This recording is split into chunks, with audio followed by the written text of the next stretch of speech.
2, 1, ignition.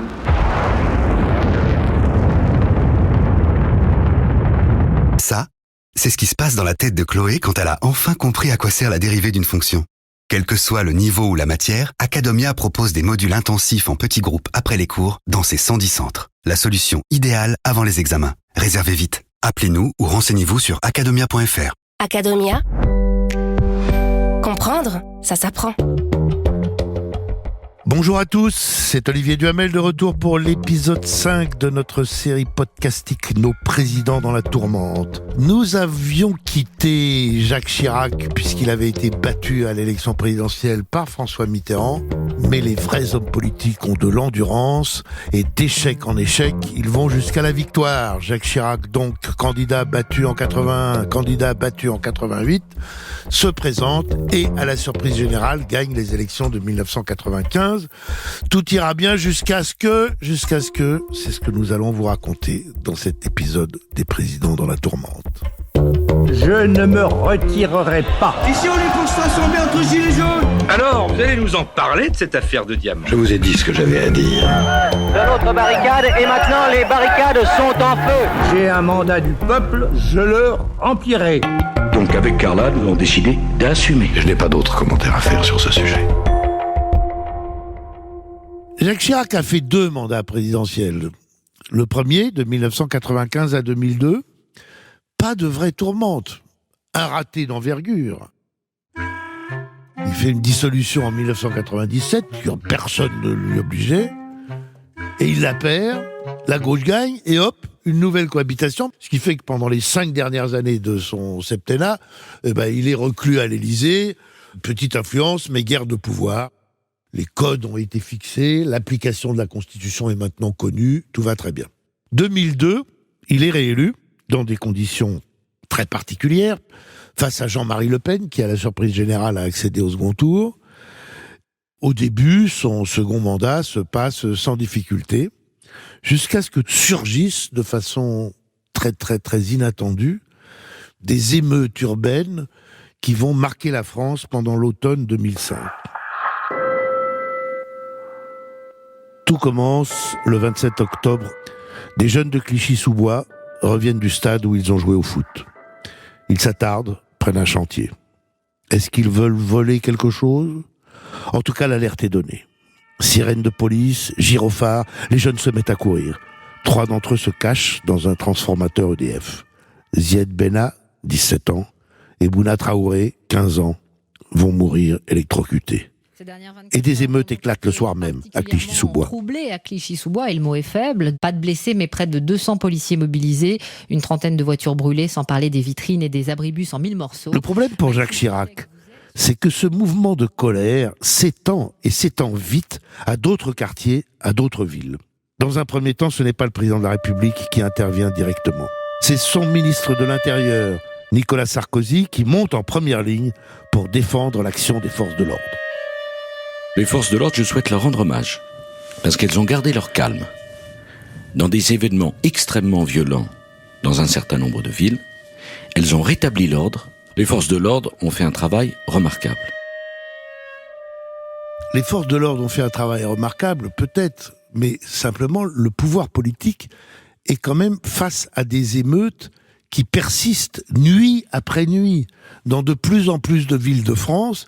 Et du coup, ne sait pas que faire à part utiliser la répression quand il le faut, quand des voitures sont brûlées. Le pays est gagné, ravagé, déchiré par ces émeutes.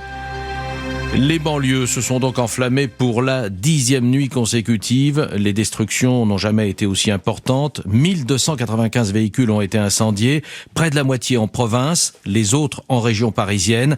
Peu de régions donc ont été épargnées. Les incidents les plus graves ont sans doute eu lieu à Évreux, où des magasins, une banque et un commissariat ont été dévastés. Des affrontements se sont même produits entre des bandes de jeunes. Il n'y a pas consensus au sein de la classe politique sur les responsabilités et les attitudes à adopter. adoptées face à ces révoltes de jeunes dans les banlieues. Dans la majorité de droite, par exemple, Claude Goasguen, le député du 16e, dénonce des voyous, tandis que dans l'opposition de gauche, Arnaud Montebourg, toujours aussi nuancé comme Goasguen d'ailleurs, qualifie Nicolas Sarkozy de ministre pyromane.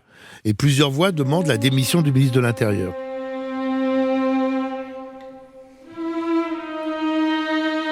Le 8 novembre 2005, Jacques Chirac et son gouvernement doivent dégainer une première arme législative, l'état d'urgence. L'état d'urgence, ce sont des pouvoirs exceptionnels donnés à la police. Cela avait été inventé en 1955 dans la guerre d'Algérie, et d'ailleurs par un gouvernement socialiste. Mais depuis, personne ne l'avait utilisé. L'état d'urgence donne des pouvoirs exceptionnels à la police pour effectuer des perquisitions, permet de saisir ou d'interdire des journaux, bref, donne des limites nouvelles aux libertés pendant une période restreinte et définie. Mais il y a des dissensions entre Villepin, qui tient à son état d'urgence, et Nicolas Sarkozy, le ministre de l'Intérieur, qui l'estime inutile. Villepin et Sarkozy s'opposent d'ailleurs très souvent et à peu près surtout.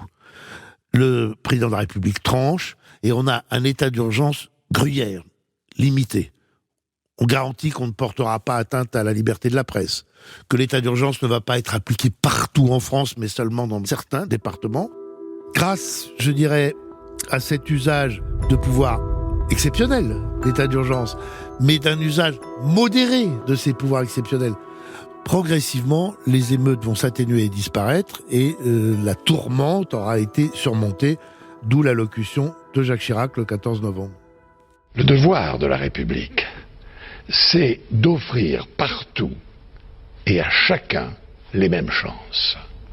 Grâce à l'école, grâce au travail des enseignants, un nombre considérable de jeunes issus des quartiers difficiles réussissent dans tous les domaines. Mais certains territoires cumulent trop de handicaps, trop de difficultés. Des territoires où des enfants sont déscolarisés, où trop de jeunes peinent à trouver un emploi, même lorsqu'ils ont réussi leurs études. Aux racines des événements que nous venons de vivre, il y a évidemment cette situation. Nous sommes à l'œuvre pour y répondre. C'est très intéressant cette allocution de Jacques Chirac, d'abord parce que c'est le refus d'une réponse exclusivement sécuritaire à la crise. C'est de dire qu'il y a des motifs, des raisons profondes qui sont à la racine, pour reprendre ces termes, des événements que nous venons de vivre. Puis d'autre part, excusez-moi, mais on peut quand même dire, c'est impressionnant de penser que ces propos ont été tenus le 14 novembre 2005 et que 5 ans, 10 ans, 15 ans après, pas grand-chose n'a véritablement changé. En 2005, Jacques Chirac a donc affronté une première crise, les émeutes, et il y a répondu avec une première arme, l'état d'urgence. Quelques mois plus tard, en janvier 2006, son Premier ministre, Dominique de Villepin, invente dans un projet de loi un dispositif spécial pour les jeunes qui s'appelle le CPE, le contrat de première embauche. Et Jacques Chirac va se retrouver à nouveau confronté à la révolte dans la rue. Dominique de Villepin a lancé hier la deuxième phase de son plan de modernisation sociale et on retiendra surtout donc ce fameux CPE. C'est une copie conforme du contrat nouvelle embauche en vigueur depuis quelques mois. Copie conforme à ce détail près qu'il concerne les jeunes de moins de 26 ans. C'est donc un CDI avec une période d'essai de 2 ans. Aussitôt, des organisations étudiantes rejettent ce projet de réforme, disent leur opposition. Pour eux, c'est un sous-SMIC, c'est un sous-traitement pour les jeunes, c'est un sous-salaire, c'est un sous-contrat. Et le Premier ministre décide de réagir en accélérant le vote de la loi et en ayant recours à la procédure d'urgence. C'est-à-dire, oui, il sert de nos institutions, mais pour forcer le passage de sa réforme. Une seule lecture dans chaque assemblée. La mobilisation s'étend, 15 organisations appellent au retrait du texte, dont l'UNEF, les jeunes CGT, le mouvement de la jeunesse socialiste, etc., etc. Les lycéens multiplient les manifestations. Exemple, le 29 janvier 2006. C'est la politique du gouvernement. Le CDI, c'était quand même une chance pour tous. Et avec ce CNE et ce CPE, c'est tout simplement la fin des emplois qui durent et la suite des emplois précaires. Et le 7 février, aidé par ce soutien des syndicats, 300 000 jeunes et autres dans la rue. Le 7 mars, entre 500 000 et 1 million selon les évaluations, 39 universités en grève, évacuation de la Sorbonne dans la nuit du 10 au 11 mars. Tout ça vous rappelle quelque chose, tout ça rappelle mai 68, quand les grands syndicats viennent soutenir les manifestants étudiants, quand la Sorbonne est occupée. Le 18 mars, centaines de milliers de manifestants dans 160 villes. La mobilisation contre le CPE tient bon. Le journal, Christophe Charles. L'accalmie espérée par le gouvernement n'est toujours pas en vue. La situation a même tendance à se compliquer pour lui. Les manifestations contre le CPE ont rassemblé beaucoup de monde hier, entre 250 000 et 500 000 personnes partout en France. Un sondage CSA publié par Le Parisien montre ce matin que le contrat première embauche est de plus en plus rejeté par l'opinion. 68% des personnes interrogées sont favorables à son retrait. Pour l'instant, c'est donc toujours l'impasse. Dominique de Villepin a dit hier qu'il était ouvert au dialogue pour améliorer le CPE, tout en restant dans le cadre de la loi. Mais le dialogue, les syndicats n'en veulent pas tant que le contrat première embauche n'a pas été abrogé. Pauvre Jacques Chirac. Fin 2005, émeute en banlieue. Et là, en 2006, un an avant l'échéance, il se prend le CPE dans la figure avec un Premier ministre, Dominique de Villepin, qui s'obstine. Mais c'est pas possible. C'est pas possible quand vous avez une telle force de mobilisation et qu'en plus, l'opinion soutient. Vous avez entendu les chiffres. C'est pas un déclin des manifestants au fil des samedis.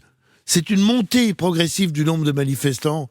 Et c'est un soutien, non pas descendant, mais ascendant de l'opinion.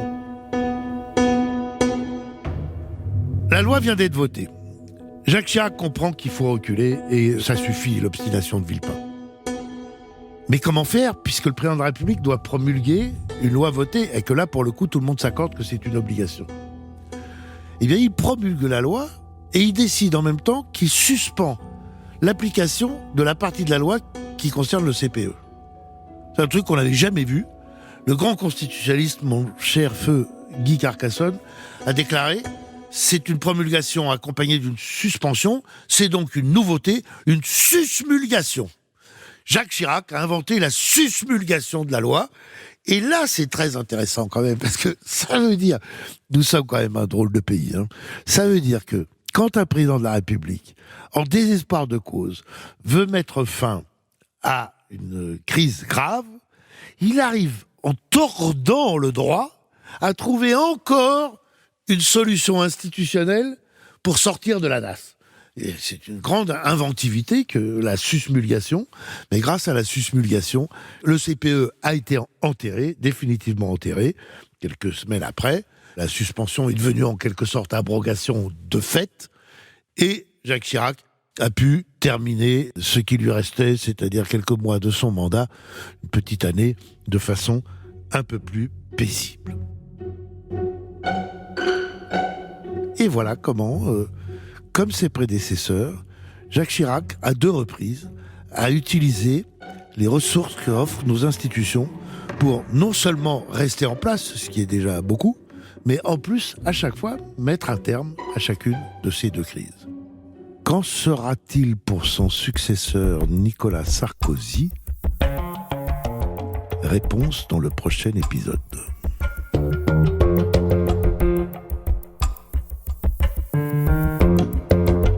Vous venez d'écouter Nos présidents dans la tourmente, épisode 5, puisque c'était le 5e président. C'est une production Europe 1 Studio, avec à l'écriture et au micro Olivier Duhamel, votre serviteur, à la réalisation l'excellent Thomas Caillet, à la préparation les non moins excellents Paul Lassène, Claire Azan et Fanny Rascle.